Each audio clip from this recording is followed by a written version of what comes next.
நாம் ஆராதனைக்கு செல்வது முன்பதாக உங்களுடைய ஹெட்ஃபோன்ஸ் தயவு செய்து சைலண்ட் மோட் இல்லாட்டி அடித்து வைக்குமாறு கேட்டுக்கொள்கிறேன். அதை ஆராதனைக்கு தடையாக்காதபடி நீங்கள் பார்த்துக் கொள்கிறோம்.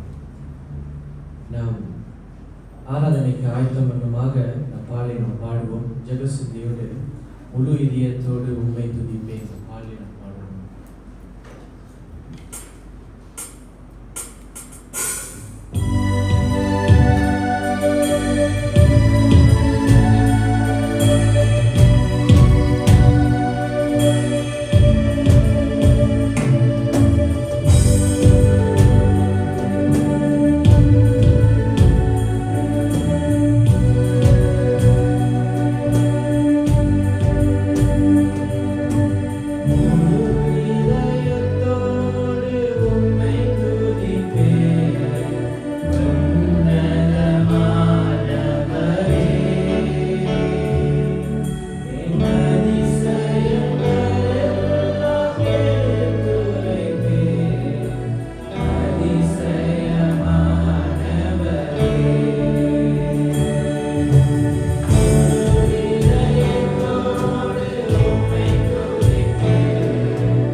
ஒரு பிரசனத்தில் நிற்கின்ற ஒவ்வொருவரையும் இப்படி பரிசுத்தப்படுத்தி தடைகள் எல்லாத்தையும் எடுத்து போடு.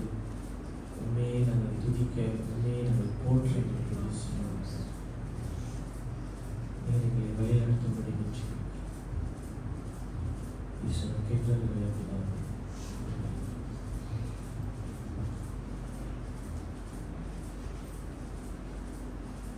சங்கீதம் 100 வசனம் 4-5 வாசிக்கிறேன். அவர் வாசல்களில் துதியோடும் அவர் பிரகாரங்களில் புகழ்ச்சியோடும் பிரவேசித்து அவரை துதித்து அவருடைய நாமத்தை சோஸ்தரியுங்கள். கர்த்தர் நல்லவர், அவருடைய கிருபை என்றென்றைக்கும், அவருடைய உண்மை தலைமுறை தலைமுறைக்கும் உள்ளது. அந்த நல்ல தேவனை நாம் யாவரும் போற்றி பாடும் விதமாக நாம் யாவரும் எழுந்து நின்று கர்த்தரை கம்பீரமாய் துதிப்போம். இந்த பாடலை நாம் பாடுவோம். பாடல் தெரிந்தவர்கள் கூட சேர்ந்து பாடுவோம்.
எல்லாம் கனத்துக்கும் மகிமைக்கும் உரிய எங்க பரிசுத்த பரம்பிதாவே, அப்பா அந்த காலை வேலைக்காக மறுபடியும் நன்றி செலுத்துகிறோம்.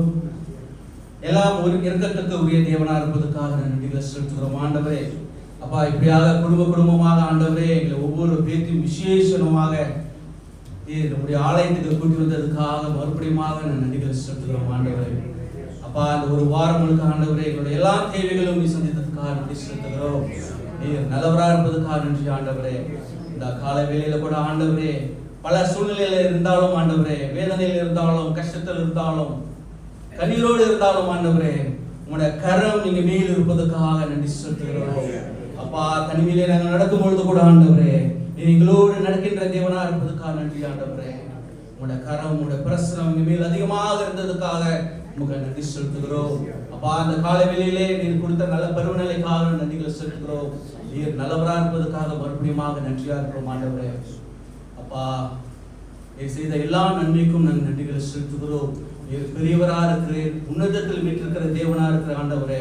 நீர் மகிமை நிறைந்தவராக இருக்கிறீர், பரிபூர்ணத்தில் வீற்றிருக்கிறவராக இருக்கிற ஆண்டவரே. நீர் எல்லா காரியமும் பூர்ணமாக செய்ததுக்காக நன்றி செலுத்துகிறோம் ஆண்டவரே. அல்பாவும் உமைகாவும் இருந்த ஆண்டவரே இன்று வரை எங்களை பாதுகாத்து வருவதற்காகவும் நன்றி செலுத்துகிறோம். அதிகமான நன்றிகளை உமக்கு மாற்றமே நாங்கள் செலுத்துகிறோம் ஆண்டவரே. உண்மை நாங்கள் உயர்த்துகிறோம் ஆண்டவரே. வானத்துக்கு மேலாக உண்மை நாங்கள் உயர்த்துகிறோம். நீர் பெரியவராக இருக்கிறதுக்காக நன்றி செலுத்துகிறோம். பெரிய மருத்துவராக இருக்கிறதுக்காக நன்றி செலுத்துகிறோம் ஆண்டவரே. அப்பா நாங்கள் குனிந்து பணிந்து நாங்கள் தொழுது கொள்கிறோம். நீரே ஒரே தேவன் ஆண்டவரே, தொழுது கொள்ளப்படுகிற தேவனா இருப்பதற்காக நன்றி செலுத்துகிறோம்.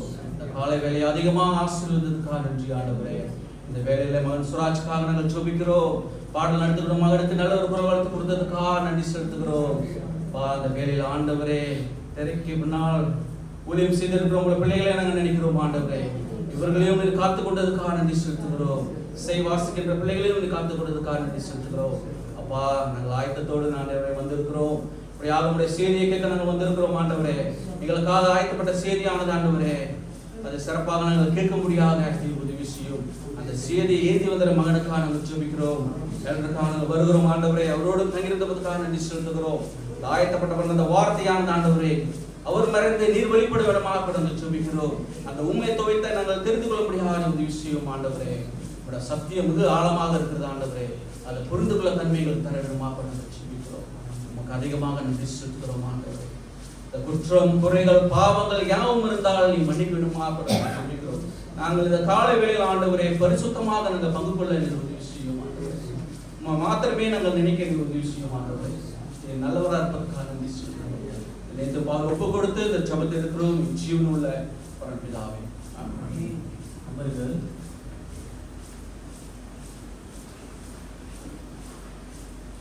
நாம் தொடர்ந்து தேவனை நாம் துதிப்போம். ஜீவனுள்ள நாட்கள் எல்லாம் இயேசுவுக்காய் வாழ்வோம் என்ற பாடலை நாம் பாடுவோம்.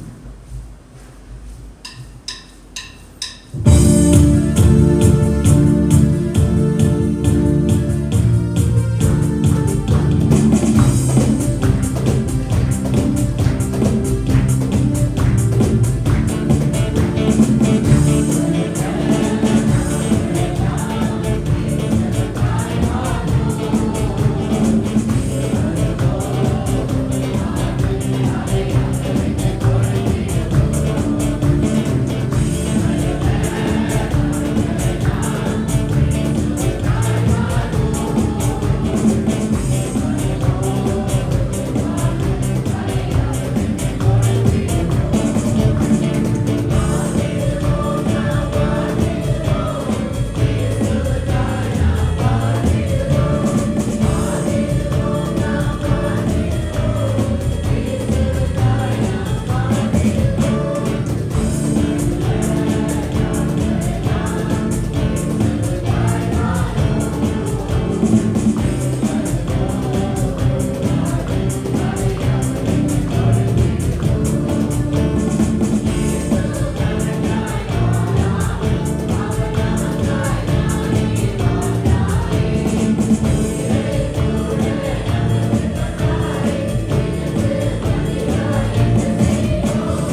வேதாகமம் 34ஆம் அதிகாரம் வசனம் 1 தொடங்கி 12 வரை நாம் யாவரும் எழுந்து நின்று மாறி மாறி வாசிப்போம்.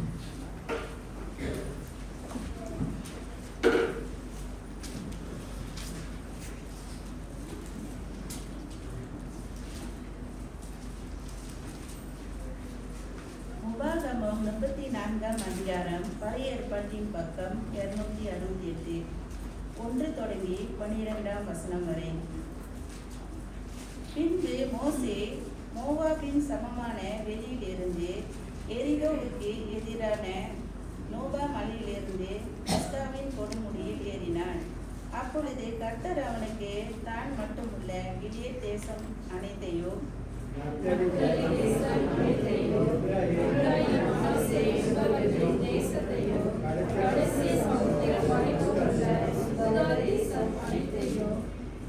தென்புறத்தையும் சேவோர் வரைக்கும் உள்ள பேரீச்ச மரங்களின் பட்டணம் என்னும் ஊர் முதற்கொண்டு எரிகோவின் பள்ளத்தாக்கியாகிய சமமான பூமியும் காண்பித்தார். அப்பொழுது கர்த்தர் அவனை நோக்கி, நான் உங்கள் சந்ததிக்கு கொடுப்பேன் என்று ஆபிரகாமுக்கும் ஈசாக்குக்கும் யாக்கோபுக்கும் ஆணையிட்ட தேசம் இதுதான். இதை உன் கண் காணும்படி செய்வேன். ஆனாலும் நீ இவ்விடத்திற்கு கடந்து போவதில்லை என்றார். அப்படியே கர்த்தர் தாசனாகிய மோசே மோவாப் தேசமான அவ்விடத்திலே கர்த்தருடைய வார்த்தையின்படியே மரித்தான். அவர் அவனை மோவாப் தேசத்தில் உள்ள பெத்தோருக்கு எதிரான பள்ளத்தாக்கிலே அடக்கம் பண்ணினார். இந்நாள் வரைக்கும் ஒருவனும் அவன் பிரேதக்குழியை அறியான். மோசே மரிக்கும் போது 120 வயதாய் இருந்தான். அவன் கண் இருள அடையவும் இல்லை, அவன் பலன் குறையவும் இல்லை. இஸ்ரவேல் புத்திரர் மோவாபின் சமமான வெளிகளில் மோசேக்காக 30 நாள் அழுது இருந்தார்கள். மோசேக்காக அழுது துக்கம் கொண்டாடின நாட்கள் முடிந்தது. மோசே நூனின் குமாரனாகிய யோசுவாவின் மேல் தன் கைகளை வைத்தபடியினால் அவன் ஞானத்தின் ஆவியினால் நிறையப்பட்டான். இஸ்ரவேல் புத்திரர் அவனுக்கு கீழ்ப்படிந்து கர்த்தர் மோசேக்கு கட்டளையிட்டபடியே செய்தார்கள். மோசே எகிப்து தேசத்திலே பார்வோனுக்கும் அவனுடைய எல்லா ஊழியக்காரருக்கும் அவருடைய தேசம் அனைத்திற்கும் செய்யும்படி கர்த்தர் அவனை அனுப்பி செய்வித்த சகல அடையாளங்களையும் அற்புதங்களையும் அவன் இஸ்ரவேலர் எல்லாருக்கும் பிரதிபட்சமாய் செய்த சகல வல்லமையான கிரியைகளையும் மகா பயங்கரமான செய்கைகளையும் பார்த்தார். 12ஆம் வசனம் சேர்ந்து வாசிப்போம். கர்த்தரை ஒருவமாய் அறிந்த மோசேயைப் போல ஒரு தீர்க்கதரிசியும் இஸ்ரவேலின் அப்புறத்தில் விடுதலையை விளங்கினார். ஆமென். அமர்கள்.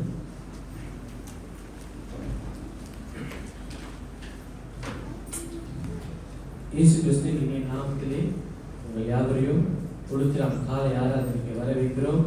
தேவன் நம்மளை இன்னொரு வாரம் ஆலயத்துக்கு நம்மளை அழைத்திருக்கிறார். அதுக்காக நம்ம ஆண்டவருக்கு நன்றி செலுத்துவோம். இன்றைக்கும் நம்ம மத்தியில் பீட்டருடைய அக்கா குடும்பத்தினர் நம்மளுடைய ஆராதனைக்கு வந்திருக்கிறார்கள். அவங்களுக்கும் நம்மளுடைய சிறப்பு வரவேற்பு. நாம் காணிக்கை தசம பாகம் எடுக்கிறதுக்கு முன்பதாக இன்னொரு பாடலை நாம் பாடுவோம்.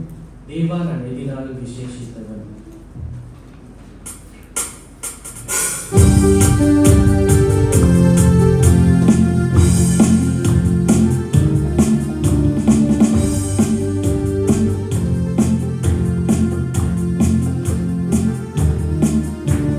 தேவா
சோஸ்திர பாடலை பாடுவோம்.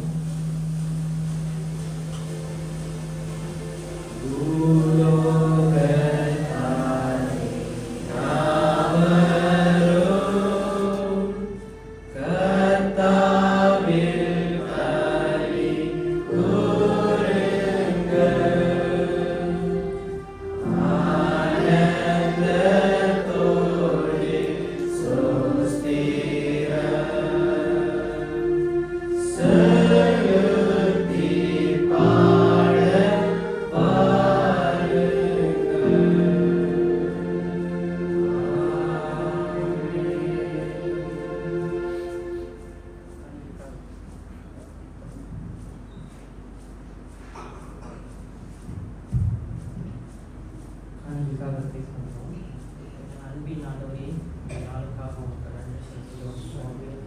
இந்த ஓய்வு நாளிலே எங்களை குடும்பமாக கொண்டு வந்து சேர்த்ததுக்காக உங்களுக்கு நன்றி செலுத்துகிறோம் சுவாமி. எங்களுக்கு ஒரு நல்ல ஒரு வேலையை கொடுத்து ஒவ்வொரு நாளும் வேலைக்கு முக்கிய வசதிகளை பாதுகாத்து வழி நடத்தி வந்த தேவனுக்காக உங்களுக்கு நன்றி செலுத்துகிறோம் சுவாமி. அப்பா பிதாவே, அந்த வேலையை கொடுத்து சுமத்தி வேலையை கொடுத்து ஒவ்வொரு நாளும் நீ கண்ணின் மணி போல நீ பார்த்து வழி நடத்தி கொண்டு வருகிறீர்கள். அதுக்காக நன்றி சொல்கிறோம் சுவாமி. அப்பா பிதாவே, காணிக்கையும் தசமமாக கொடுத்த ஒவ்வொரு காரியங்களையும் ஆசீர்வதிக்க வேண்டுமாறு சொல்கிறோம் சுவாமி. இந்த குற்றம் குறைகள் பாவத்தை எல்லாத்தையும் மன்னித்து ஜெபத்திற்கு ஆமென்.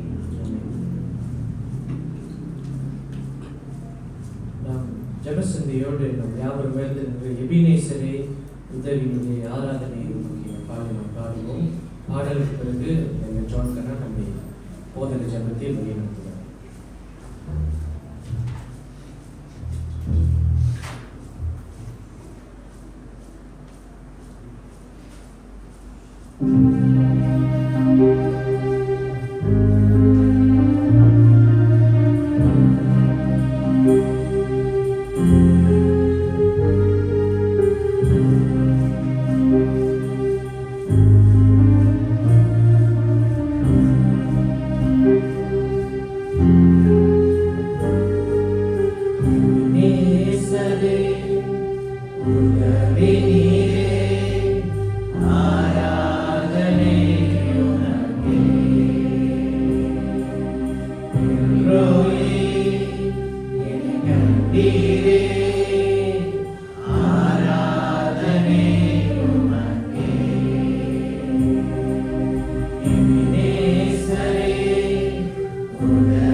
ஆராதனை உமக்கே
ஜெபம் செய்வோம்.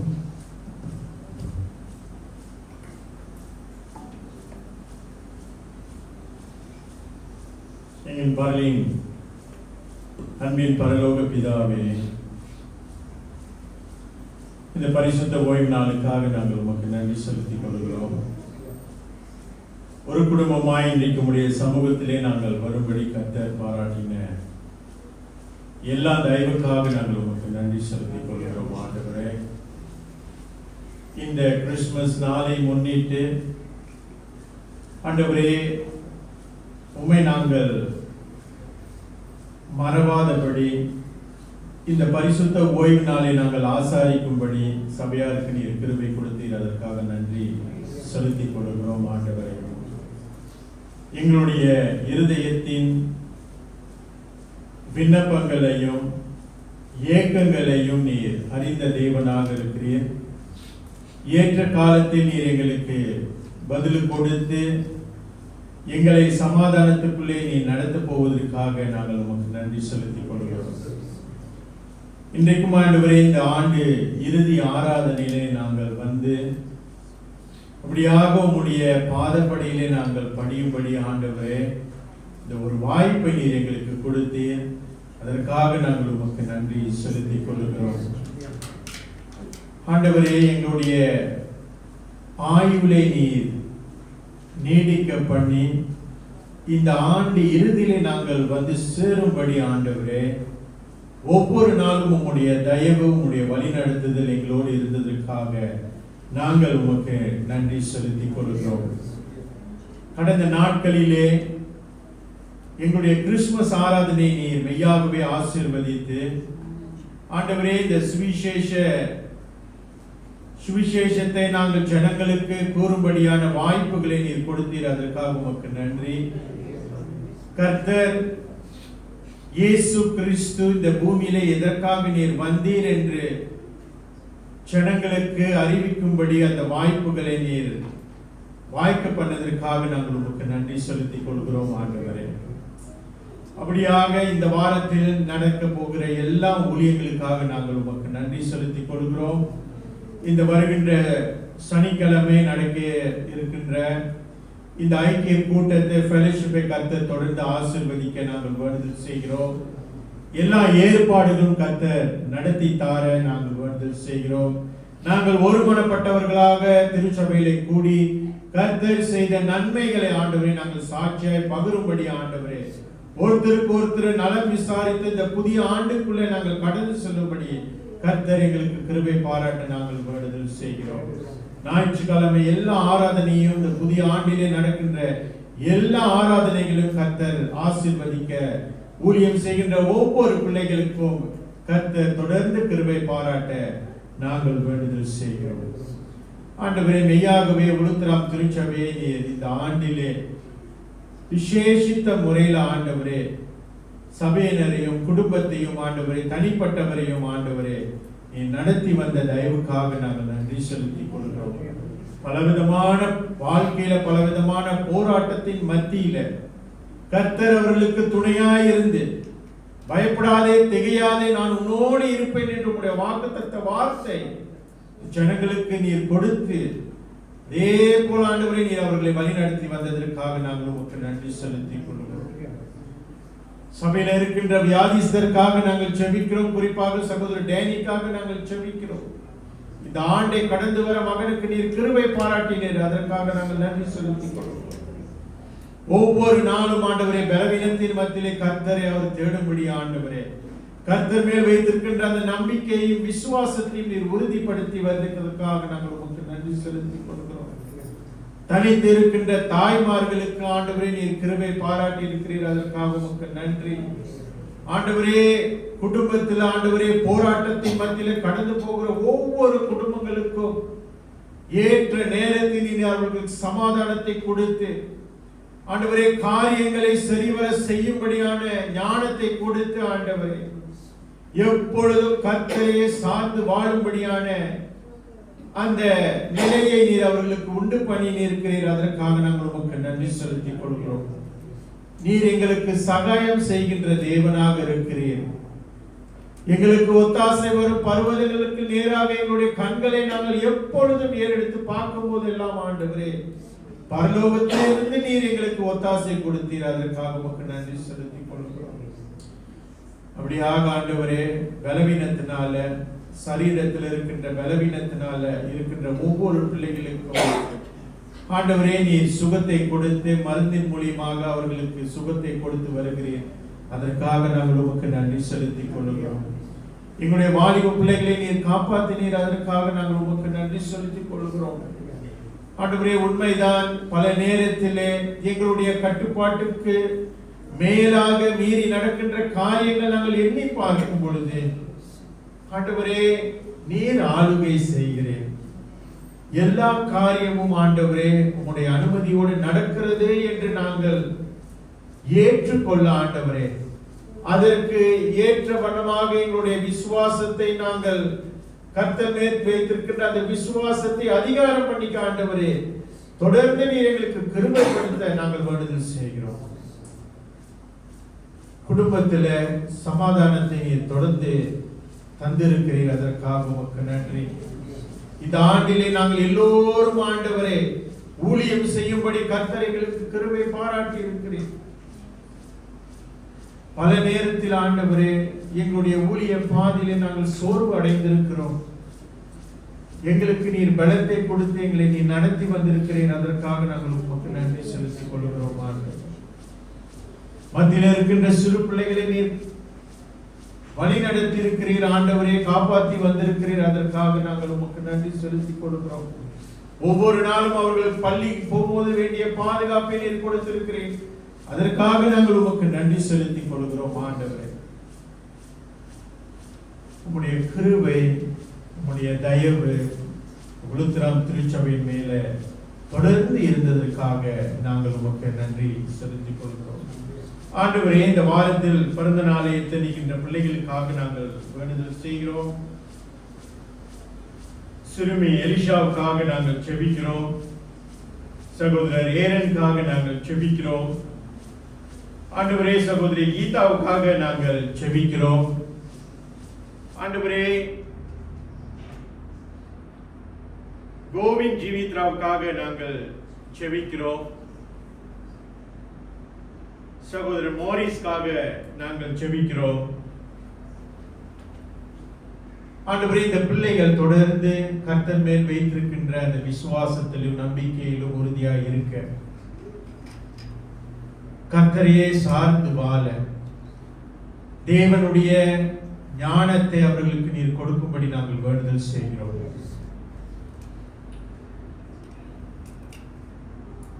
இயேசுதான் அவர்களுடைய பாவங்களை மன்னித்தார். அந்த நம்பிக்கையில தொடர்ந்து வாழ்க்கையை பரிசுத்தமாய் வைத்துக் கொள்ள ஆண்டவரே, இந்த பிள்ளைகளுக்கு நீர் கிருபை பாராட்ட நாங்கள் வேண்டுதல் செய்கிறோம். இந்த புதிய ஆண்டிலே எங்களுக்கு முன்பதாக இருக்கின்ற எல்லா ஊழியங்களையும் ஆண்டவரே நீர் ஆசீர்வதிக்க நாங்கள் வேண்டுதல் செய்கிறோம். ஊழியத்துக்கு ஒப்பு கொடுத்த ஒவ்வொரு பிள்ளைகளும் ஆண்டவரே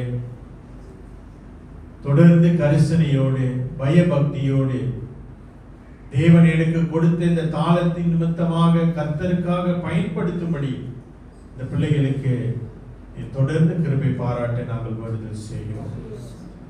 ஆண்டவரே, இதோ எங்களோடு இன்றைக்கு ஆராதனை செய்ய வந்த சகோதரர் பீட்டருடைய அக்கா குடும்பத்தினரை நாங்கள் உடைய பாதத்தில் வைக்கிறோம். ஆண்டவரே, இவர்களை நீர் அழைத்து வந்த தயவுக்காக நாங்கள் நன்றி செலுத்திக் கொள்கிறோம். அவர்களுடைய கால்கள் தேவ சன்னதியிலே பதியும்படி இந்த வாய்ப்பை நீர் உண்டாக்கினீர். அதற்காக நாங்கள் உங்களுக்கு நன்றி செலுத்திக் கொள்கிறோம். இன்றைக்கும் உடைய வசனத்தின் மூலியமாக ஆண்டவரே நீர் அவர்களோடு இடைப்பட நாங்கள் வேண்டுதல் செய்கிறோம். உம்முடைய சித்தத்தை, உம்முடைய மகத்துவமான செயலை இந்த பிள்ளைகள் காணும்படி ஆண்டவரே நீர் கிருபை பாராட்டும். தொடர்ந்து ஆண்டவரே, இந்த ஆண்டு இறுதியிலே நாங்கள் எடுக்க போகின்ற எல்லா தீர்மானத்துல கர்த்தரைகளோடு இருக்க நாங்கள் வேண்டுதல் செய்கிறோம். துணையாயிருக்க நாங்கள் வேண்டுதல் செய்கிறோம். இதுகாரம் வரை நடத்தின எபினேசரே உமக்கு நாங்கள் நன்றி செலுத்திக் கொள்கிறோம். இந்த புதிய ஆண்டிலே நாங்கள் கடந்து போகும் பொழுது ஆண்டவரே, உம்முடைய பிரசன்னத்தை அதிகமாய் உணர்ந்து இன்னும் அதிகமாய் நாங்கள் ஊழியத்தில் ஈடுபட்டு கர்த்தருக்காக வாழ எங்களுக்கு நீர் கிருபை பாராட்டும். வேலையிலே எங்களுடைய சகல பலவீனங்கள் பாவங்கள் எங்களுக்கு தயவாய் எங்களுக்கு மன்னித்து ஆண்டவரே, இந்த உம்முடைய சத்திய வார்த்தைக்கு நாங்கள் எங்களுடைய செவிகளை சாய்த்து கர்த்தர் கொடுக்கின்ற ஆலோசனை நாங்கள் பெற்றுக்கொண்டு ஆண்டவரை சமாதானத்தோடு வீடு திரும்ப எங்களுக்கு நீர் கிருபை பாராட்ட நாங்கள் வேண்டுதல் செய்கிறோம். அந்த ஒவ்வொரு பிள்ளைகளையும் தொடர்ந்து நீ நடத்தும் சிறுவர் ஊழியத்தையும் கர்த்தர் தொடர்ந்து ஆசீர்வதிக்க நாங்கள் வேண்டுதல் செய்கிறோம். வழி நடத்துதலை தாரும் தொடர்ந்து எங்களுடைய இடைப்படும் இயேசுவின் வளநாமத்தில் ஜெபத்தில் எடுக்கிறோம் நல்ல பிதாவே, ஆமென். சபையார் அமருங்கள்.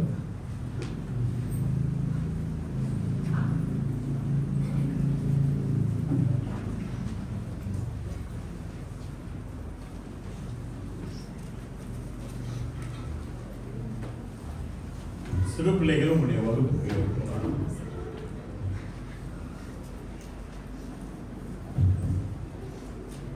எசையா 41ஆம் அதிகாரம் பழைய ஏற்பாட்டின் பக்கம் 846 8 முதல் 20 வசனம் வரை. என் தாசனாகிய இஸ்ரவேலே, நான் தெரிந்து கொண்ட யாக்கோபே, என் சிநேகிதனே, ஆபிரகாமின் சந்ததியே, நான் பூமியின் கடையாந்தரங்களிலும் இருந்து உன்னை எடுத்து அதன் எல்லைகளில் இருந்து அழைத்து வந்து, நீ என் தாசன், நான் உன்னை தெரிந்து கொண்டேன், நான் உன்னை வெறுத்து விடவில்லை என்று சொன்னேன். நீ பயப்படாதே, நான் உன்னுடனே இருக்கிறேன், திகையாதே, நான் உன் தேவன், நான் உன்னை பலப்படுத்தி உனக்கு சகாயம் பண்ணுவேன், என் நீதியின் வலக்கரத்தினால் உன்னை தாங்குவேன். இதோ உன் மேல் எரிச்சலாய் இருக்கிற யாவரும் வெட்கி விளைச்சை அடைவார்கள், உன்னுடனே வழக்காடுவார்கள், நாசமாகி ஒன்றும் இல்லாமல் போவார்கள். உன்னுடனே போராடினவர்களை தேடியும் காணாதிருப்பாய், உன்னுடனே யுத்தம் பண்ணின மனுஷர் ஒன்றும் இல்லாமல் பொருளாவார்கள். உன் தேவனாய் இருக்கிற கர்த்தராகிய நான் உனது வலது கையை பிடித்து, பயப்படாதே, நான் உனக்கு துணை நிற்கிறேன் என்று சொல்லுகிறேன். யாக்கோபே என்னும் பூச்சியே, இஸ்ரவேலின் சிறு கூட்டமே, பயப்படாதே, நான் உனக்கு துணை நிற்கிறேன் என்று கர்த்தரும் இஸ்ரவேலின் பரிசுத்தருமாகிய உன் மீட்பர் உரைக்கிறார். இதோ போரடிக்கிறதற்கு நான் உன்னை புதிதும் கூர்மையுமான பற்கள் உள்ள யாத்திரமாக்குகிறேன். நீ மலைகளை மிதித்து நொறுக்கி குன்றுகளை பதற்கு ஒப்பிடுவாய், அவைகளை தூற்றுவாய். அப்பொழுது காற்று அவைகளை கொண்டு போய் சுழல் காற்று அவைகளை பறக்கடிக்கும். நீயோ கர்த்தருக்குள்ளே களி கூர்ந்து இஸ்ரவேலின் பரிசுத்தருக்குள்ளே மேன்மை பாராட்டி கொண்டிருப்பாய். சிறுமையும் எளிமையுமானவர்கள் தண்ணீரை தேடி அது கிடையாமல் அவர்கள் நாவு தாகத்தால் பறங்கும் போதே, கர்த்தராகிய நான் அவர்களுக்கு செவி கொடுத்து இஸ்ரவேலின் தேவனாகிய நான் அவர்களை கைவிடாதிருப்பேன். உயர்ந்த மேடுகளில் ஆறுகளையும் பள்ளத்தாக்குகளின் நடுவே ஊற்றுகளையும் திறந்து வனாந்தரத்தை தண்ணீர் தடகமும் வறண்ட பூமியை நீர்ப்பூணிகளுமாக்கி, வனாந்தரத்திலே கேதுரு மரங்களையும் சித்தி மரங்களையும் முருது செடிகளையும் ஒலிவ மரங்களையும் நட்டு, அவந்தார வெளியிலே தேவதாரு விருட்சங்களையும் பாய்மர விருட்சங்களையும் புன்னை மரங்களையும் உண்டு பண்ணுவேன். கர்த்தருடைய கரம் அதை செய்தது என்றும் இஸ்ரவேலின் பரிசுத்தர் அதை படைத்தார் என்றும் யாவரும் கண்டு உணர்ந்து சிந்தித்து அறிவார்கள். ஆமென்.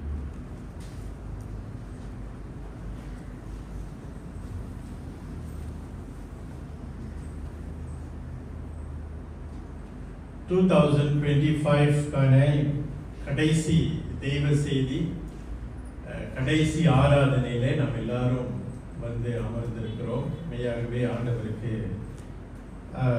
நன்றி செலுத்திக் கொள்கிறோம். இந்த 2025 நம்ம வந்து இன்னும் சில நாட்கள்ல இந்த ஆண்டை நம்ம வந்து முடிக்க போறோம். இன்றைக்கு நீங்களும் நானும் இங்க இருக்கிறோம்னா தேவன் நமக்கு அளித்த மாபெரும் கிருபை. இந்த ஜனவரி மாசம், பிப்ரவரி மாசம், அப்படி ஒவ்வொரு மாதமும் கடந்து நாம் வந்து வரும்பொழுது பலர் மரித்ததை நாம் பார்த்திருக்கோம். குறிப்பாக என்னுடைய இந்த ஃபேஸ்புக், நான் ஃபேஸ்புக் வச்சிருக்கிறேன், அதுல வந்து இந்த மிலேனியம் காஸ்கெட் நான் வந்து ஃபாலோ பண்ணுவேன் இப்ப சமீப காலத்துல. அப்ப அதுல வந்து ஃபாலோ பண்றப்ப பார்க்கும் பொழுது ஒரு நாளைக்கு ஏறத்தாழ இந்தியர்களை சொல்றேன் 3 இல்லைன்னா 4 பேரு உடைய மரணத்தை அது வந்து அந்த பேஜ்ல வந்து போடுறாங்க. அண்டர் மில்லேனியம் காஸ்கெட் கம்பெனியில். ஸோ ஆஃப்கோர்ஸ் உங்களுக்கு தெரியும், ஜேபியில் வந்து நிறைய இருக்குது. அப்ப என்ன சொல்ல வரேன்னா, மனுஷனுடைய வாழ்க்கை வந்து பனி போல, ஓகே, புகையை போல. இன்னைக்கு இருக்கிறாங்க, நாளைக்கு இல்லாம போறாங்க. அப்ப உங்களோட வாழ்க்கை, என்னோட வாழ்க்கை வந்து இந்த ஜனவரி ஆரம்பிச்சதுல இருந்து இன்னைக்கு டிசம்பர் 28 ஆல் த வே நம்ம வந்து டிராவல் பண்ணி வந்திருக்கிறோம்னா நம்ம பெரிய புண்ணிய செஞ்சவங்க இல்லை, நல்ல காரியம் செஞ்சவங்க இல்லை. ஒவ்வொரு நாளும் கடவுளுக்கு விரோதமாய் ஏதோ ஒரு விஷயத்துல நம்ம வந்து தவறுவினர்களா இருக்கோம். ஆனாலும் கடவுள் நம்ம மேல் கிருபை பாராட்டி இந்த வருஷத்துல கடைசி ஞாயிற்றுக்கிழமை வரையும் நம்ம வந்து வர, அதற்கு மேலாக சபையை காணும்படியாக கிருபையை நமக்கு வந்து கடவுள் கொடுத்திருக்கிறார். அதற்காக நீங்களும் நானும் மெய்யாகவே கடமைப்பட்டிருக்கிறோம். நான் ஆரம்பத்தில் நான் சொன்னது போல நம்ம நல்லவங்க அல்ல, ஆனால் தேவனுடைய கிருபை நம்ம மேல் இருந்தது. அப்படி இருக்கின்ற பட்சத்துல இந்த வருஷம் முடியும் பொழுது, இல்ல இந்த வருஷம் ஆரம்பத்துல நம்ம எல்லாரும் வந்து நிச்சயமா ஒரு தீர்மானம் எடுத்திருப்போம். இந்த 2025ல ஓகே, நான் வந்து இப்படி ஆக போறேன், ஒரு மில்லியனரா ஆக போறேன், ஒரு சாதனையாளரா நான் வந்து ஆள போறேன், ஒரு பிசினஸ்ல நான் ஒரு மேல்படியில நான் வந்து வர போறேன், இதை சாதிக்க போறேன், அதை சாதிக்க போறேன், இல்ல ஊழிய பாதையில திருச்சபையில இந்த ஊழியத்தை நான் சிறப்பாக செய்து நான் வந்து கடவுளை நான் மகிமைப்படுத்த போறேன், என்னுடைய குடும்பத்தை வந்து இந்த 2025ல நான் இப்படியாக நடத்த போறேன்.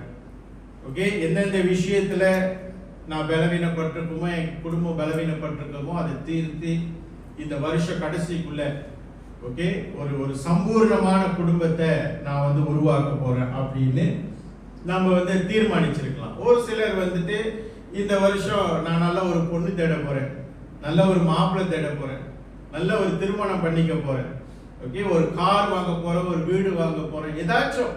நிச்சயமா இந்த வருஷ ஆரம்பத்துல நம்ம எல்லாரும் அது சாதிக்கிறோமோ இல்லையோ சில நேரத்துல பல சவால்களை தீர்மானம் வந்து நம்ம வந்து எடுத்துருப்போம்.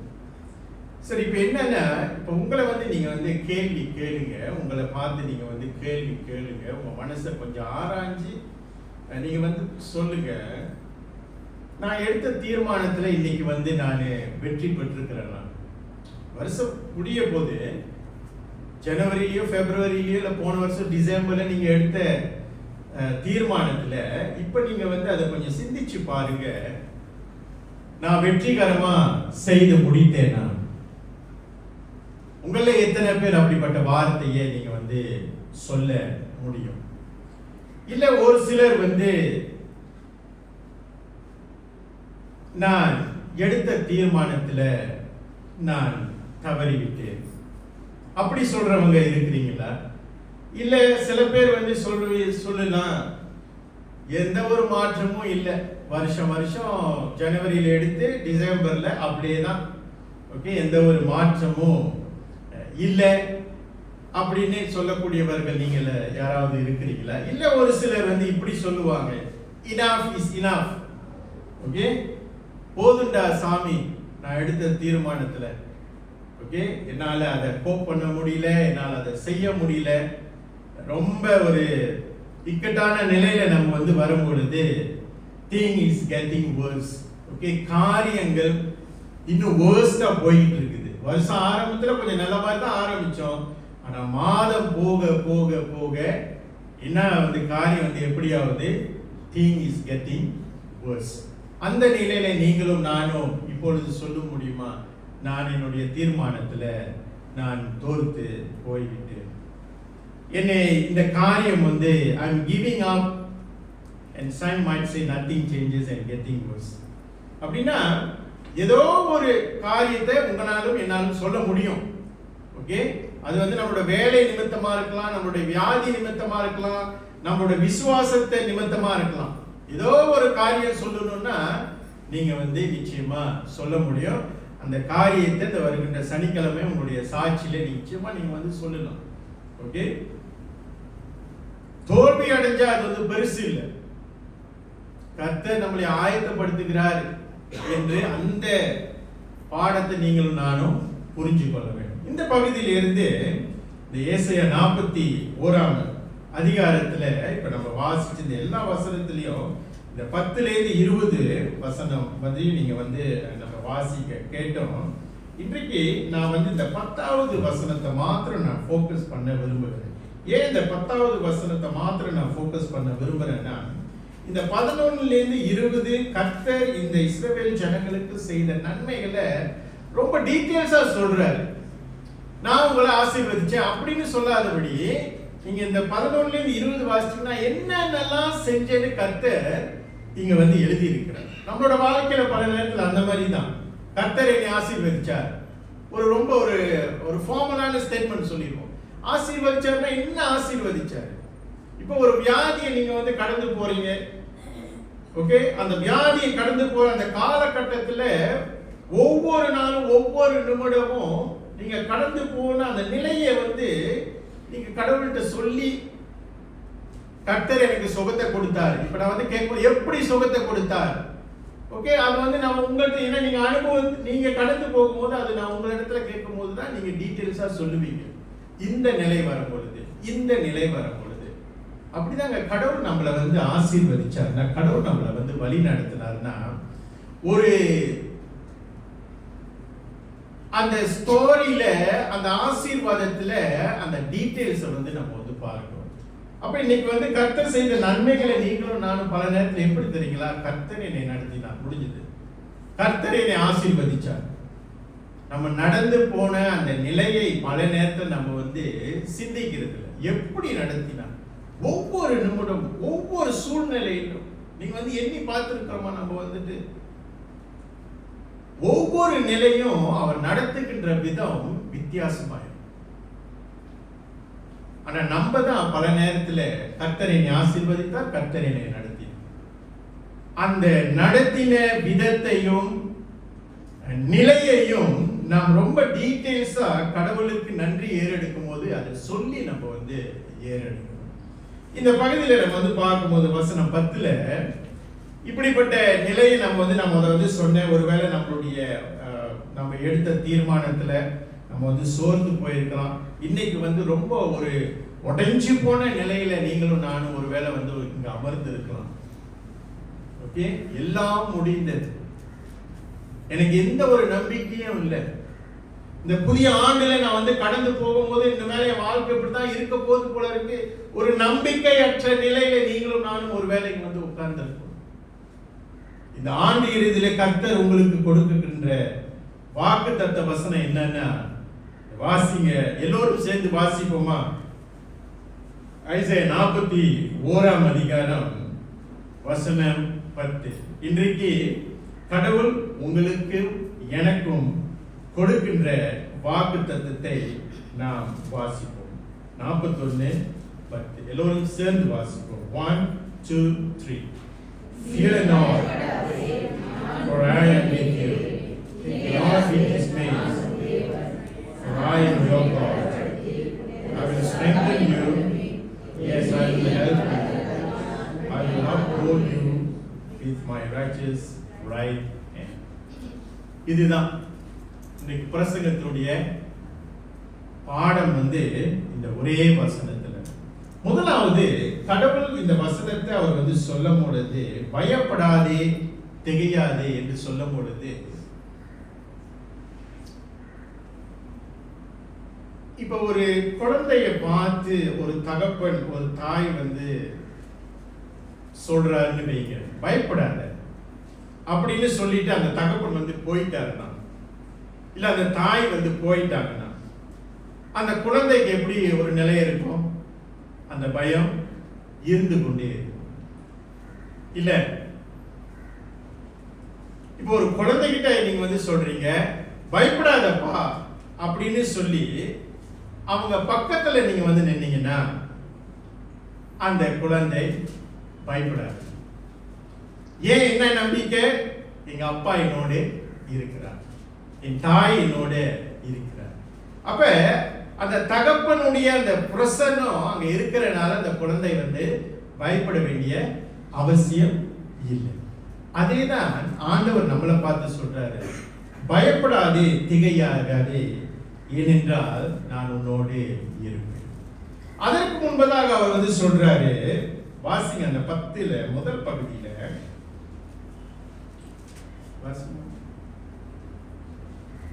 பயப்படாதே, நான் உன்னோடுனே இருக்கிறேன். திகையாதே, நான் உன் தேவன். நான் உன் தேவன். முதலாவது நீங்களும் நானும் என்ன உணரணும்னா, அவர் நம்மளுடைய தேவன். அவர் மற்றவர்களுக்கு தேவனா அப்படி அவர் சொல்லல. நான் உன்னுடைய தேவன், நான் உன்னுடைய மேய்ப்பன், நான் உன்னுடைய தகப்பன், நான் உன்னுடைய சகாயம் செய்கின்ற கடவுள். அதை முதலாவது நீ புரிஞ்சுக்கோ. அந்த உணர்வு முதலாவது உனக்கு நீ அது வரணும். நான் சொன்ன ஆரம்பத்துல தகப்பன் குழந்தைய பார்த்து நீ பயப்படாதே என்று சொல்லி இன்னொருத்தர் பக்கத்துல நின்னாருன்னா அந்த குழந்தை இன்னும் பயப்படும். அப்ப அந்த குழந்தைகிட்ட தகப்பன் என்ன சொல்லாம சொல்றாரு, அவரோட பிரசன்ஸ் அங்க இருக்கிறனால அவர் என்ன சொல்றாரு, I am your father, நான் உன்னுடைய தகப்பன், அதனால நீ பயப்பட வேண்டிய அவசியமே இல்லை. அதுதான் கடவுள் நம்மளை பார்த்து சொல்றாரு. இந்த ஆண்டுல நம்ம கடைசி நாட்கள்ல நிக்கிறோம். இந்த புதிய ஆண்டு நம்மளுக்கு எப்படி இருக்க போது தெரியல. அதனாலதான் என்னுடைய பிரசங்கத்தின் தலைப்பு நீங்க பாத்தீங்கன்னா, பேக் போங்கம்மா. என்னுடைய பிரசங்கத்தின் தலைப்பு இட்ஸ் நாட் ஓவர். அப்படின்னா இன்னும் முடியல. அடுத்த கட்டம் நம்மளோட வாழ்க்கையில வரப்போகிற போராட்டத்தை, சவால்கள், அடுத்த கட்டத்துக்கு நீங்களும் நானும் கடந்து போக போறோம். இந்த ஒரு படம் போடுறதுக்கு முன்ன ஒரு இது போடுவாங்களே, என்ன சொல்லுவாங்க, ட்ரெய்லர். அந்த லோரி ஓட்டுற அந்த ட்ரெய்லர் போடுவாங்கல்ல. ட்ரெய்லர் பார்த்தோன்னே நம்மளுக்கு ஆசையா இருக்கலாம், படம் எப்படி இருக்க போகுது அப்படின்னு. ஓகே, ஒருவேளை 2024 இவ்வளவு நாள் நம்ம பார்த்தது, நம்ம கடந்து வந்தது ட்ரெய்லரா தான் இருக்கும். உண்மையான சீன்ஸ்குள்ள நீங்களும் நானும் ஒருவேளை 2025ல நம்ம போகக்கூடும்.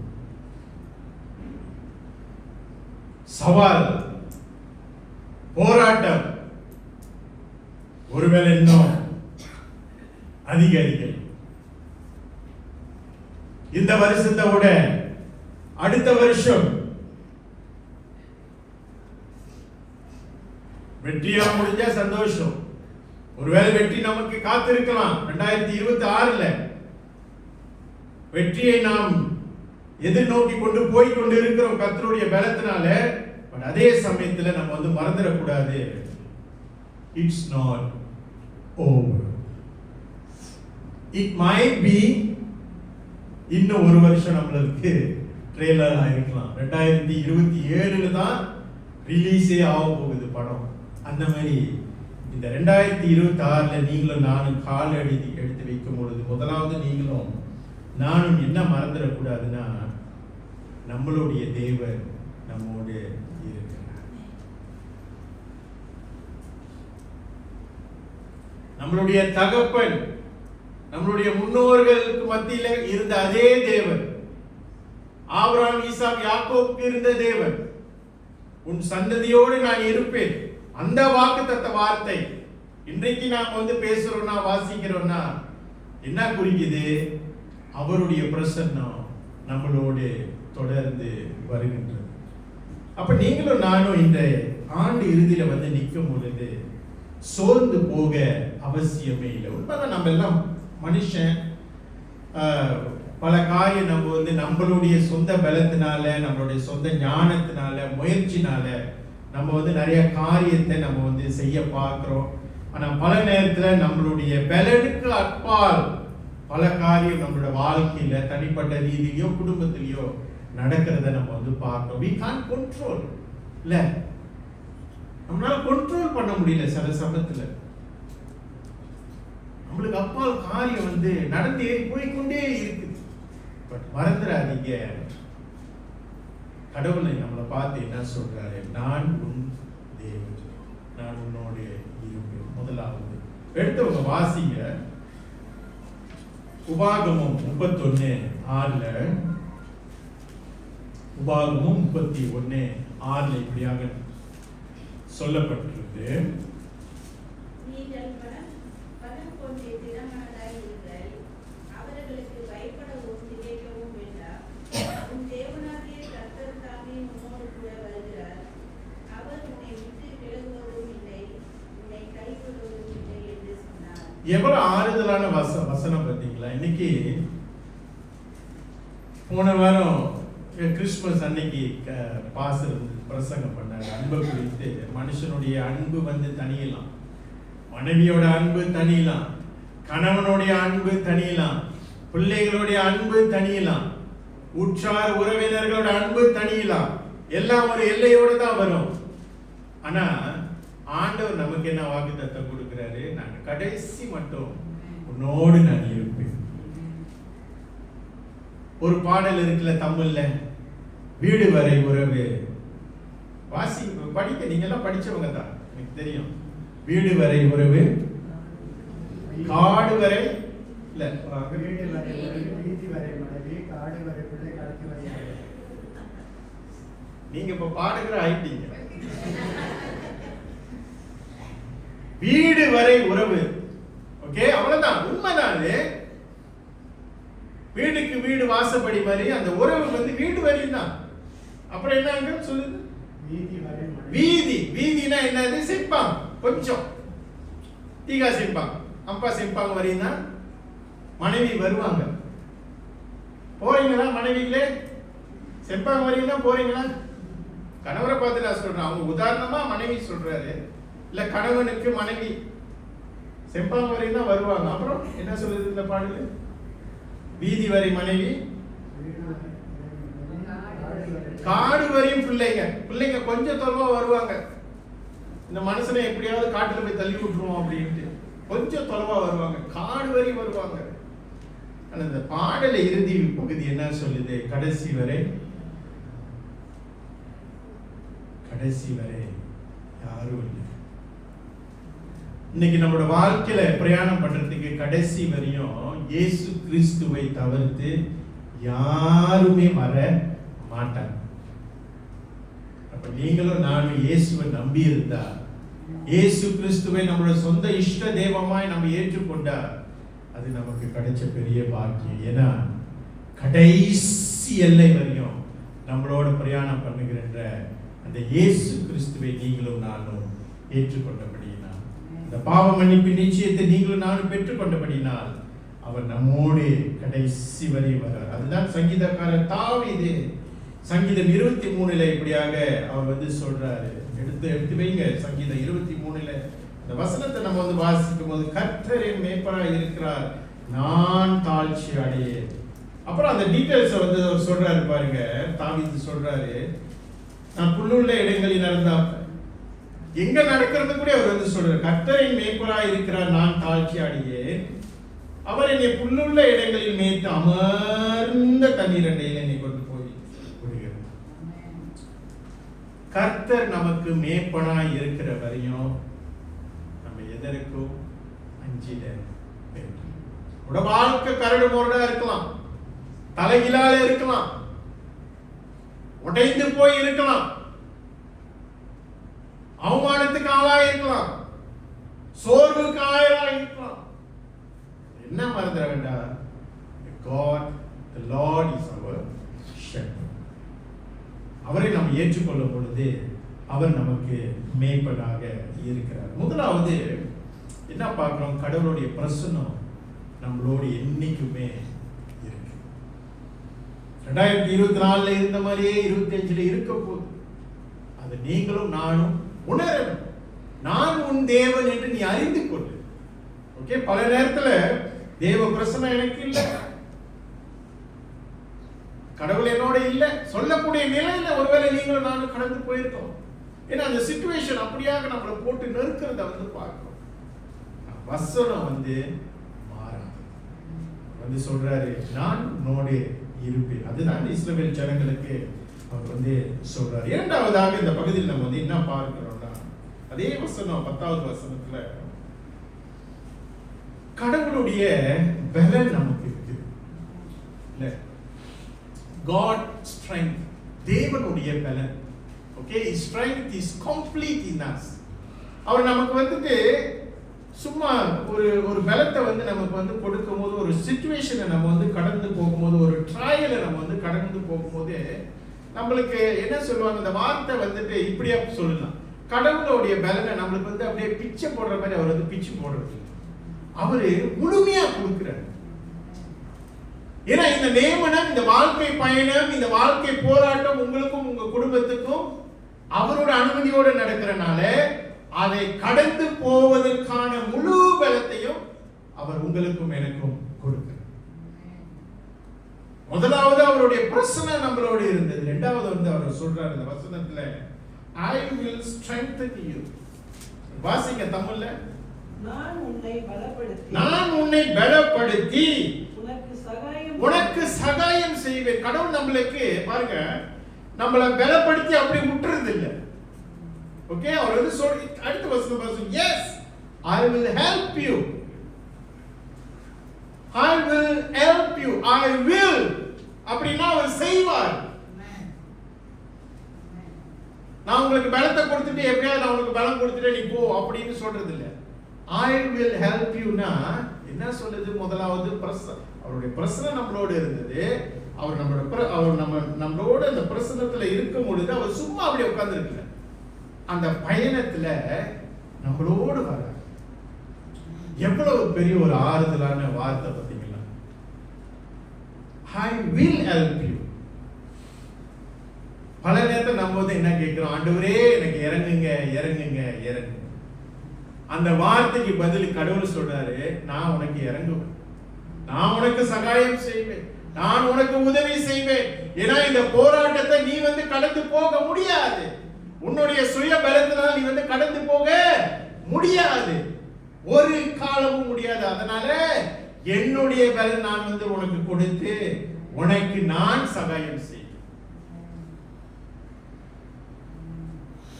இந்த புதிய ஆண்டுல இந்த 2026 நம்ம வந்து காலடி எடுத்து வைக்கும் போது, முதலாவது தேவனுடைய பிரசன்னம் நம்மளோடு வரப்போகிறது, இரண்டாவது தேவனுடைய பலன் நமக்கு பூர்ணமாய் இருக்கு.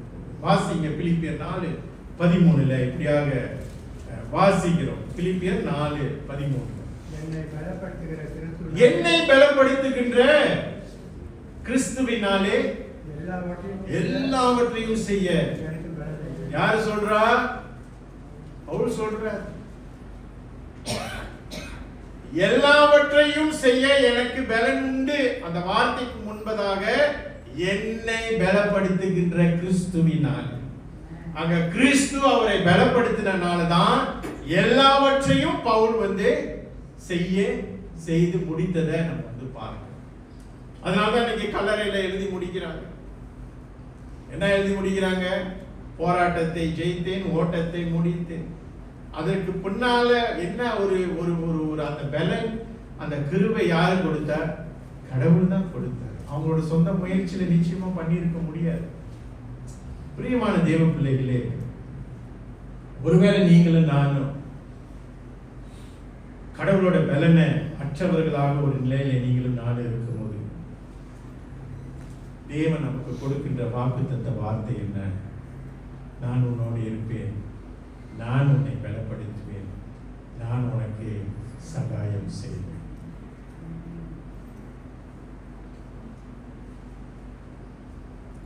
ஏசாயா 40ஆம் அதிகாரம் 31வது வசனத்துல அதற்கு கடவுள் நம்மளுக்கு சகாயம் செய்வதற்கான ஒரு நிலை என்று சொல்லும் பொழுது இந்த 31வது வசனத்துல இப்படியாக சொல்லுது. வாசிங்க. கர்த்தருக்கு காத்திருக்கிறவர்களோ புது பலன் அடைந்து கழுகுகளைப் போல செட்டைகளை அடித்து எழும்புவார்கள். அவர்கள் ஓடினாலும் இளைப்படையார்கள், நடந்தாலும் சோர்ந்து போவார்கள்.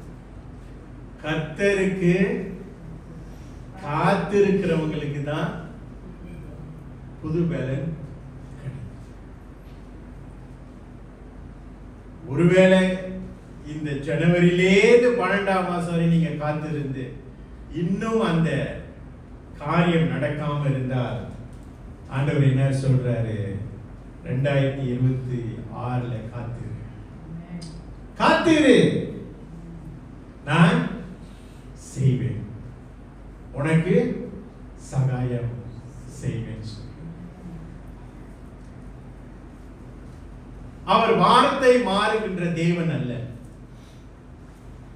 அவர் வாக்குத்தத்தத்தின் தேவன். இன்றைக்கு நம்மளோட வாழ்க்கையில பல நேரத்தை நம்ம ஒருத்தவங்களுக்கு ப்ராமிஸ் பண்றோம், இல்ல? பிள்ளைங்களுக்கு ப்ராமிஸ் பண்றோம், வைஃப்க்கு ப்ராமிஸ் பண்றோம், ஹஸ்பண்டுக்கு ப்ராமிஸ் பண்றோம், பெற்றோருக்கு ப்ராமிஸ் பண்றோம், ஃப்ரெண்ட்ஸ்க்கு ப்ராமிஸ் பண்றோம். ஆனா அந்த நேரம் வரும்பொழுது சில நேரம் இல்ல பல நேரத்தில் நம்ம தவறி இல்ல சூழ்நிலைக்கு ஏற்ற மாதிரி இப்போ பிள்ளைங்கள்ட்ட சொல்றோம், அடுத்த மாசம் ஓகே நீ கேட்குற உனக்கு தேவை இருக்கு, ஓகே அப்பா வாங்கி கொடுக்குறேன் அப்படின்னு சொல்றோம். ஆனா அந்த நேரம் வரும்பொழுது சில சமயத்தில் நம்மளுக்கு ஃபைனான்சியல் ப்ராப்ளம்ஸ் இருக்கலாம், வேற எதுவும் காரியம் இருக்கலாம், நம்ம என்ன செஞ்சிடும், அடுத்த மாசம் வாங்கி கொடுக்குறேன் அப்படியே சொல்லி மாதங்கள் போய் சில சமயத்தில் நம்ம மறந்தவர்களாக இருக்கும், இல்ல? சில காரியம் நம்ம மற்றவங்களுக்கு செய்யறோம்னு சொல்லிட்டு செய்யாம நீங்க இருக்கிறாங்க. நம்மளுடைய தேவன் அப்படிப்பட்ட தேவன். செய்வார்னா அவர் செய்து முடிப்பார். வேலை என்னது? உங்களோட வேலையும் ஏன் வேலையும் காத்து. அது தமிழ்ல ஒரு அழகான பழமொழி சொல்லி இருக்கிறாங்க. காத்திருக்கிறவன் சொல்லுங்க, சரியாதான் சொன்னீங்க, உலகத்தையே ஆளுவோம். நம்மளுக்கு உலகத்தெல்லாம் ஆள்ற அளவுக்குலாம் நம்மளுக்கு வேண்டாம், இல்ல? காத்திருந்து நம்மளோட குடும்பத்தை சரியா கடவுளுக்கு முன்பதாக நடத்த முடிஞ்சாலே பெரிய கிருபை, பெரிய பாக்கியம், இல்ல? காத்திருக்கிறவனுக்கு தான் நன்மைகள், வாய்ப்புகள் கிடைக்கிறத நம்ம பார்க்கிறோம். அப்ப முதலாவது என்ன பார்த்தோம்? கடவுளுடைய பிரசனம் நம்மளோடு இருக்குது. இரண்டாவது கடவுளுடைய பலன் நம்மளோடு இருக்குது. மூன்றாவதாக இதே வசனத்துல தேவனுடைய வாக்குத்தத்தம் நமக்கு இருக்குது. மூன்றாவதாக காட்ஸ் ப்ராமிஸ், தேவனின் வாக்குத்தத்தம். His promise are unchangeable. அவர் வாக்குத்தத்தம் உங்களுக்கும் எனக்கும் கொடுத்துட்டாருன்னா அந்த நேரம் வரும்பொழுது அவர் மறுபடியும் இரேஸ் பண்ணி கொஞ்சம் மாடிஃபை பண்ணலாம். அவர் அந்த மாதிரி தேவன் அல்ல. என்ன உங்களுக்கு கொடுப்பேன்னு சொன்னாரோ அது செய்வார். பிள்ளைங்களுக்கு ஒருவேளை நீங்களும் நானும், நான் இல்லை, ஒருவேளை நீங்க iPhone 17 நான் வாங்கி கொடுக்குறேன்னு ப்ராமிஸ் பண்ணிருப்பீங்க. பண்ணுங்க, நல்லதுதான். அப்ப கடைக்கு போனா பட்ஜெட் ஓடிடுச்சு. என்ன பாக்குறீங்க? பக்கத்துல கொஞ்சம் விலை குறைவா ஓப்போ இருக்காரு. இல்லை சாம்சுங்கோ ஓனரோ யாரோ இருக்கிறாங்க. பார்த்துட்டு என்ன செய்யணும்? உனக்கு வேண்டியது ஃபோன் தானே, ஓகே, கொஞ்சம் மாற்று, டவுன் கிரேட் பண்ணுறோம். தவறு இல்லை, நம்மளோட ஃபைனான்சியலுக்கு ஏற்ற மாதிரி நம்ம வாங்கி கொடுக்க. நான் தவறு இல்லை. என்ன சொல்ல வரேன், நம்ம மாறுவோம்னு சொல்ல வரேன். நம்ம மாறும். ஏன்னா நம்ம சொன்ன வார்த்தை நம்ம மாறிடும். ஏன்னா நம்மளாம் மனுஷன் இல்லை, நம்மளுக்கு பலவீனம் இருக்குல்ல.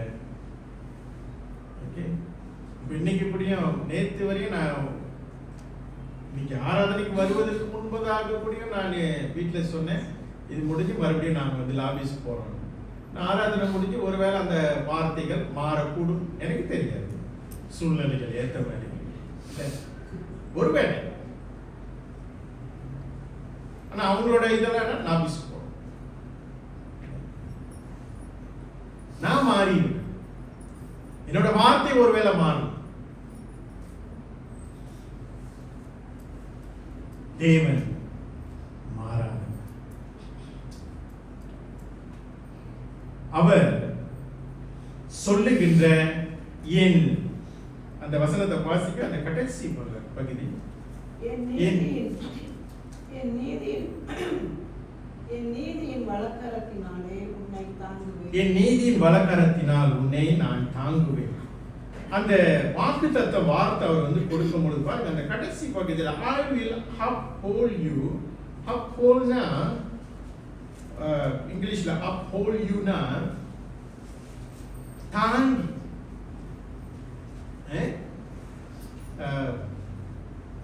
கையை பிடிச்சி கூட்டிட்டு போறதுக்கும் குழந்தைகளை தூக்கிட்டு போறதுக்கும் எவ்வளவு பெரிய வித்தியாசம் இருக்கு இல்ல? ஒருவேளை கையை பிடிச்சா தரன்னு இழுத்துட்டு போயிடும்.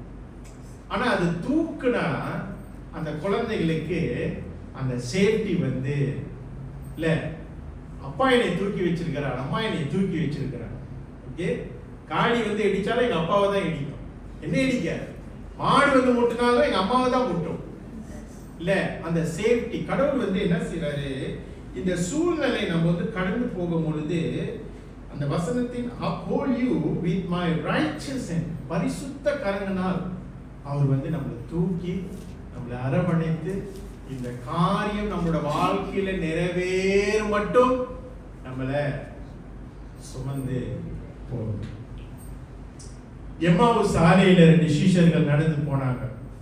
அப்ப நடந்து போய்கிட்டு இருக்கிறப்ப, நடந்து போய் முடிஞ்சோன்னா அவங்க திரும்பி பார்க்குறாங்க, 2 அடிச்சுவடு இருக்குது, 2.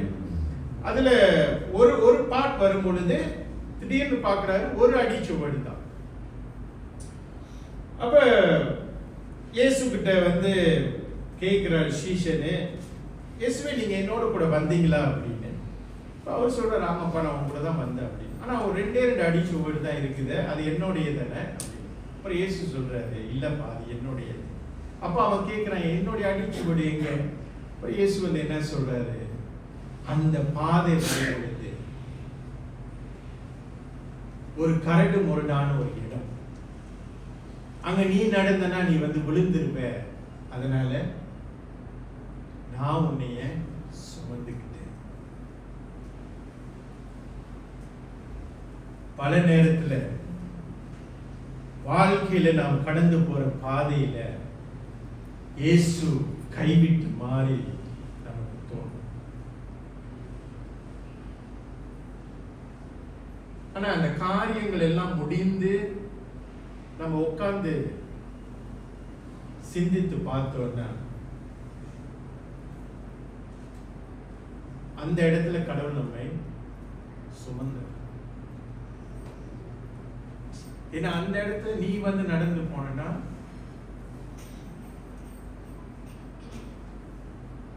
நீ பழிச்சிருக்க மாட்ட. அந்த இடத்துல நான் உன்னைய சுமந்தேன். பிரியமானவர்களே, தேவனுடைய பிரசன்னம், தேவனுடைய பலன், தேவனுடைய வாக்கு தத்தம் நம்மளோட இருக்கிறது. ஒருவேளை இந்த வருஷத்துல நீங்க இந்த மாசத்தை நம்ம வந்து கடந்து வந்துட்டோம், கைவிட்ட நிலையில, ஐயோ என்னுடைய குடும்பம் இப்படி இருக்கு, என்னுடைய பிள்ளைங்க இப்படி இருக்காங்களே, கணவர் இப்படி இருக்கிறாரு, என் மனைவி இப்படி இருக்கிறாங்களே, என் சபையினர் இப்படி இருக்கிறாங்களா அப்படின்னு நீங்களும் நானும் எண்ணிக்கொண்டு இருக்கின்ற அந்த நிலையில கடவுள் நமக்கு கொடுக்கிற வாக்குத்தத்த வார்த்தை என்னன்னா, பயப்படாதே, திகையாதே, நான் உன்னோடு இருப்பேன். இந்த மாதிரி ஒரு நிலை உங்களோட வாழ்க்கையில நீங்க வந்து வரும்பொழுது என்ன செய்யணும்? சரி, என்னுடைய போராட்டத்துல, என்னுடைய ட்ரையல்ஸ்ல நான் ரொம்ப கஷ்டப்படுறேன். கடவுள் நம்மளை வந்து பார்த்து என்ன சொல்றாரு? வாசிங்க சங்கீதம் 121:1. இதுதான் கடவுள் நம்மளை வந்து பார்த்து சொல்றாரு. சங்கீதம் 121:1. எனக்கு ஒத்தாசை வரும் பர்வதங்களுக்கு நேராக என் கண்களை ஏறெடுக்கிறேன். மறுபடியும் வாசிங்க. எனக்கு ஒத்தாசை வரும் பர்வதங்களுக்கு நேராக என் கண்களை ஏறெடுக்கிறேன். எனக்கு ஒத்தாசை வரும் பர்வதங்களுக்கு நேராக. எப்பெல்லாம் நான் வந்து துவண்டு போறேனோ, கஷ்டமா இருக்குதோ, எனக்கு மனசோர்வு வருதோ, என்ன செய்யணும்? நீங்களும் நானும் உலகத்தார போய் தேடாதீங்க. அவர் வந்து என்ன சொல்றாரு? எனக்கு ஒத்தாசை வரும் பர்வதங்களுக்கு நேராக என்னுடைய கண்களை நான் ஏறெடுத்து பார்க்கணும். எப்பெல்லாம் சோர்வு வருதோ, எப்பதான் உடைஞ்சு போன நிலையில நீங்களும் நானும் இருக்கிறோமோ, என்ன செய்யணும்னா ஜெபத்துல அமர்ந்திருந்து பரலோகத்தை நோக்கி பார்க்கணும். தானியேல் அதுதான் செஞ்சார்ல. ஒரு காரியம் அவருக்கு முன்பதாக வந்த பிறகு ஓடுறாரு. எங்க ஓடுறாரு? அவரோட அறைக்கு ஓடுறாரு. போய் முழங்காலில் படியிட்டு அந்த ஜன்னலை திறந்து இஸ்ரேலை பார்த்து ஜெபிக்கிறார். உங்களுக்கும் எனக்கும் ஒரு காரியம் வருதா? அந்த 2026ல என்ன செய்யறோம்? காரியத்தை கேள்விப்படுறோம், டக்குன்னு எடுக்கிறோமா அருவால? கிளம்பு, நீங்க போய் 2ல 1 பாக்குறதே சரி. ஜெபத்தின் அருவால தூக்கணும். காரியம் வருதா? தலைகிலால போச்சா காரியம்? முழங்கால் படிட்டு முதலாவது கர்த்தருடைய பலத்தை நீங்களும் நானும் நாட வேண்டும். இறுதியாக என்ன ஆகுமோ 23ல இப்படியாக கடவுள் நம்மளுக்கு இந்த வார்த்தை கொடுத்திருக்கிறார். 23:19 பார்த்து முடியும். என்ன ஆகும்? 23:19. பொய் சொல்ல தேவன் ஒரு மனிதன் அல்ல. நீங்களும் நானும் பொய் சொல்லுவோம் இல்ல? ஆரம்பத்துல சொன்ன மாதிரி நீங்களும் நானும் பொய் சொல்லுவோம். ஆனா அவர் வந்து பொய் சொல்ல, அவர் வந்து மனுஷன் இல்ல. வாசிக்க, மனம் மாறதுக்கு அவர் ஒரு மணிபுத்திரனும், பொய் சொல்ல மாட்டாரு, மனம் மாற மாட்டாரு. அடுத்தது, அவர் சொல்லிட்டாருன்னா செஞ்சு முடிப்பார். அவர் செய்யாததை அவரு சொல்ல மாட்டார். இன்னைக்கு நம்ம சொன்னதும் செய்ய மாட்டோம், செய்யாததும் சொல்லுவோம் இல்ல? அதுதான் மனிதனுடைய சுபாவம். ஏஞ்சலின் ஆண்டி ரொம்ப சிரிக்கிறீங்க இல்ல? வாழ்க்கையில இதெல்லாம் உண்மை. நான் உங்களை பார்த்து உதாரணமா சொல்றேன். ஆனா பல நேரத்துல இதுதான், சொன்னதே செய்யறது இல்லை, ஆனா செய்ய மாட்டோம் தெரியும், அப்பயும் அதை வந்து சொல்லுவோம் இல்ல? நம்மளுடைய தேவன் பொய் அற்றவர், பரிசுத்தர், சொன்னதை செய்யாம இருக்க மாட்டார். இப்ப இன்னைக்கு இந்த வாக்குத்தத்த வசனம் உங்களுக்கும் எனக்கும் நான் சொல்லல, வசனம் சொல்லுது. கடவுள் உங்களுக்கு வந்து சொல்றாரு 2026ல பயப்படாதே, திகையாதே, நான் உன் தேவன், நான் உன்னோடு இருப்பேன், நான் உன்னை பலப்படுத்துவேன், உனக்கு நான் சகாயம் சொன்னதே அவர் சொல்லியிருக்கு. அவர் சொல்லியிருக்கிறார். தேவ வாக்கை நீங்க வந்து ஏற்றுக்கொள்ளுங்க. என்னுடைய வார்த்தை அல்ல, தேவ வாக்கு உங்களுக்கு முன்பதாக இன்றைக்கு கடவுள் ஏற்பாடு செய்திருக்கிறார். அந்த நம்பிக்கையோடு நீங்களும் நானும் இந்த புதிய ஆண்டுல நம்ம வந்து கடந்து செல்வதற்கு கடவுள் நம்மளுக்கு கிருபை பாராட்டுவார். வேதத்துல நம்ம வந்து பார்த்தோம்னா, நான் பயப்படாதே திகையாதே, நான் உன்னோடு இருப்பேன். இந்த பயப்படாதே திகையாதே ஏறத்தாழ சிமிலர்ல 365 தடவை வேதத்துல கூறப்பட்டிருக்கு. Do not be afraid. பயப்படாத. 365 தடவை ஏறத்தாழ சொல்லப்பட்டிருக்கு. அப்ப இன்றைக்கு 365 நாட்களை நீங்கள் ஒரு வருஷத்துல கடந்து வரும்பொழுது ஒவ்வொரு நாளும் கடவுள் நமக்கு என்ன சொல்ல வராரு? பயப்படாத, தெரியா. நாளைக்கு என்ன வருது? பயப்படாத, தெரியா. ஜனவரி 1ஆம் தேதி என்ன வார்த்தை கடவுள் நம்ம கிட்ட சொல்றாரு? பயப்படாத, தெரியா. The same promise. ஏன்னா அவர் மாறுகின்ற தேவன். அப்படிப்பட்ட தேவனை நீங்களும் நானும் நம்பி இருக்கிறோம். கடவுள் நமக்கு தொடர்ந்து சகாயம் செய்வாராக. இன்னும் ஆண்டவராக இயேசு கிறிஸ்துவை நீங்க ஒரு மனதுடன் அவரோட இஷ்ட தெய்வமா நீங்க ஏத்துக்காம இருந்தா நம்மளுடைய பாவங்களுக்காக இந்த கிறிஸ்துமஸ் நம்ம ஏன் செலிப்ரேட் பண்றோம்? இயேசு பிறந்தார், உண்மைதான். அதை விட உங்களுடைய பாவத்து நிமித்தம், என்னுடைய பாவத்து நிமித்தத்துக்காக தான் அவர் இந்த பூலோகத்துக்கே வந்தார்.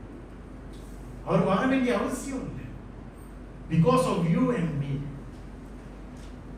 நம்ம பண்ண அநியாயம், நம்ம செஞ்ச பாவத்துக்காக அந்த பரலோகத்தையே விட்டு ஒரு குழந்தை இயேசுவா இந்த பூமியில அவர் வர வேண்டிய ஒரு நிலையை யார் உண்டாக்குனா? நீங்களும் நானும். பாவிகாகி நீங்களும் நானும் தான் அவரை இந்த பூலோகத்துக்கு வர வச்சு நம்ம சும்மா விட்டோமா? அவரை காயப்படுத்தி சிலுவை மரணத்து வரையும் நம்ம அவரை சிலுவையில் தொங்க வச்சோம். எதற்காக? நம்மளுடைய பாவத்துக்காக, நம்ம மன்னிப்பு பெறணுன்றதுக்காக, நம்ம ஒரு நாள் பரலோகத்தில் அவரோடு சேரும்படியா. இந்த பூலோக வாழ்க்கை மாத்திரம் அல்ல நமக்கு. இன்றைக்கு நம்ம மரிச்சா அந்த பரிசுத்த தேவனோடு நம்ம போய் இன்னும் வாழணும். அங்கதான் நம்மளோட வாழ்க்கையை ஆரம்பிக்க போகுது. அதுதான் கிறிஸ்தவர்களுடைய நம்பிக்கை. வேதத்தின் அச்சாரம், வேதத்தின் வாக்குத்தத்தம் நமக்கு கொடுக்கப்பட்டிருக்கு. யாரெல்லாம் என்னை இஷ்ட தெய்வமாய் தன்னுடைய பாவங்களை அறிக்கிட்டு என்னை சொந்த இரட்சகராக ஏற்றுக்கொள்கிறார்களோ அவர்களுக்கு நித்திய வாழ்வு நான் தருவேன் என்று வாக்குத்தத்தம் கொடுத்தேன். கர்த்தர் இன்றைக்கு உங்களோடு பேசுவாரானால் உங்க மனசு, உங்க இருதயத்தை நீங்கள் அவருக்கு ஒப்பு கொடுப்பீர்களானால் அவர் ஆவலோடு அவருடைய கரங்களை விரித்து உங்களை அழைக்கிற தேவனாக இருக்கிறார். இந்த வசனம் தொடர்ந்து கர்த்தர் உங்களுடைய உள்ளத்தில் பதிய வைப்பாராக. எல்லோரும் எழுந்து நின்று ஜெபம் செய்வோம்.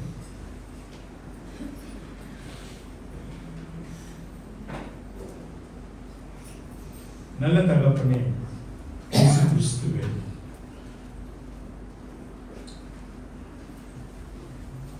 ஒருவேளை இந்த 2024ஆம் ஆண்டு இந்த முடிவிலே நாங்கள் நிற்கின்ற இந்த நிலையில்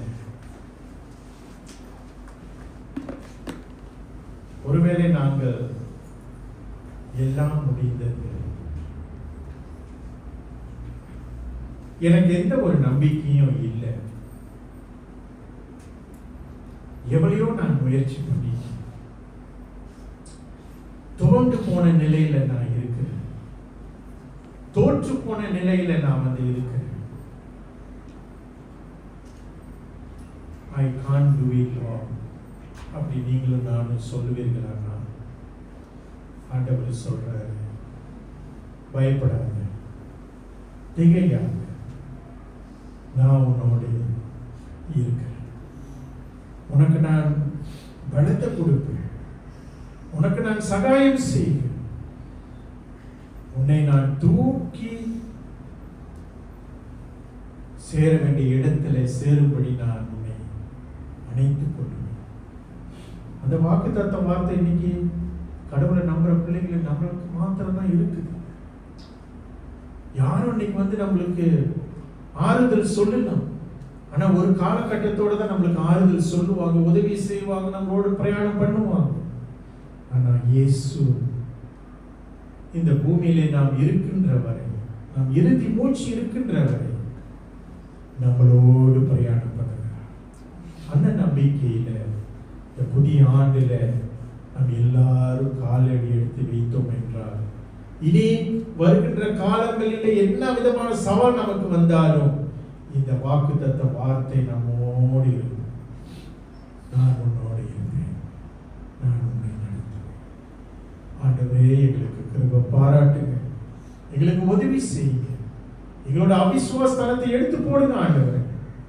புது பலன், புது நம்பிக்கை கழுகு போல எங்களுக்கு நீர் தாரும், எங்களை பலப்படுத்தும், வழி நடத்தும். வார்த்தையானது சபையினருடைய வந்த ஒவ்வொரு பிள்ளைகளுடைய உள்ளத்தில் கிரியை செய்யும்படி நாங்கள் வேண்டுதல் செய்கிறோம். நடத்தும் ஆண்டவரே, இயேசுவின் வல்லநாமத்தில் ஜெபம் கேளும் நல்ல பிதாவே, ஆமென். இறுதி பாடலுக்கு கடந்து செல்வோம்.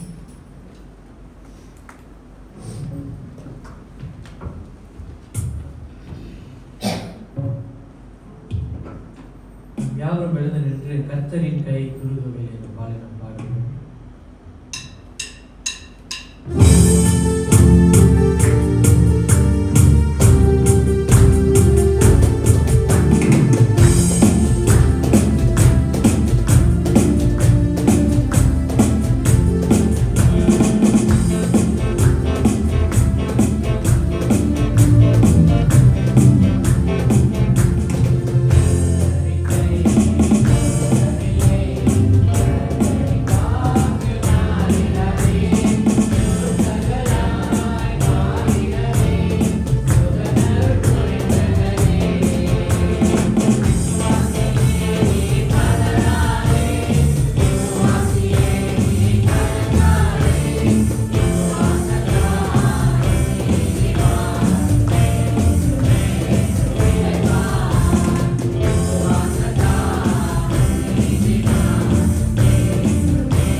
இறுதி ஜெபத்துக்கு கடந்து செல்வோம். நல்ல தகப்பனே, தொடர்ந்து உடைய கிருபை சபையாரோடு இருக்க நாங்கள் வேண்டுதல் செய்கிறோம். தேவன் எங்களுக்கு கொடுத்த இந்த வாக்கு தத்தத்தின் வார்த்தை இந்த 2026 எங்களோடு பயணம் பண்ணும்படியாக எங்களுக்கும் எங்களுடைய பிள்ளைகளுக்கும் பேர பிள்ளைகளுக்கும் நீ தொடர்ந்து கிருபை பாராட்ட நாங்கள் வேண்டுதல் செய்வோம். விசுவாசியை நீ பதறாதே, விசுவாசியே நீ கலங்காதே. ஏனென்றால் நம்முடைய தேவன் நம்மோடு சதா காலமும் என்றென்றைக்கும் நம்மளோடு இருக்கின்றவர். மீண்டுமாக ஆண்டவரே, நாங்கள் ஸ்தோத்தரிக்கிறோம். நன்றி. துதிகன மகிமை யாவும் உமக்கே செலுத்தி இந்த ஜெபத்தை இயேசுவின் நாமத்தில் எடுக்கிறோம் நல்ல பிதாவே ஆமென். என் ஆத்துமாவே கர்த்தரை ஸ்தோத்திரி, என் முழு உள்ளமையோட பரிசுத்த நாமத்தை ஸ்தோத்திரி. என் ஆத்துமாவே கர்த்தரை ஸ்தோத்திரி, கர்த்தர் செய்த சகல உபகாரங்களை ஆமென். சபையார்